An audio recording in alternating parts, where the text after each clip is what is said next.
16, 16, 26, 26, 43, 43,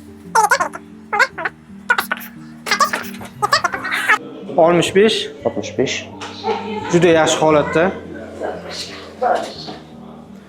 100% sog'lom quloq eshityapti bemorimizni. Alhamdulillah, bemorimiz eshishi 100% tiklangan. Men bu klinikaga nabiram Muzaffarov kelgan edik. Uni qulog'ida teshigi bor deyishgan edi. Juda xavotirlangan edik. Ammo Xudoga behisob shukr, bolam darddan xolis bo'ldi. Endi Xudo xolasa ikkinchi qulog'ini ham operatsiyasini davom ettiramiz.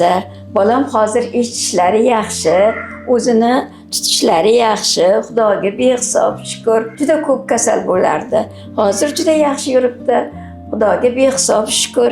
Mana endi ikkinchisini ham qutulib olsak, sizlarni sharofatinglar bilan, qo'linglar yengilligi bilan shu darajaga erishdik. Sizlarga mingdan ming rahmat. Doktorimizni Farhodjonni ilohim umrlari uzoq bo'lsin. Ota-onalar rohatlarini ko'rsin. Shunday xursand bo'ldimki, bolam sog' salomat ko'rganimga operatsiyadan keyin ko'zimga ishonmadim. Ilohim bundan katta klinikalar ochishlari buni Allohdan munosib ko'rsin ilohim. Allohim ishinglarni rivojini bersin. Sog' bo'linglar, salomat bo'linglar.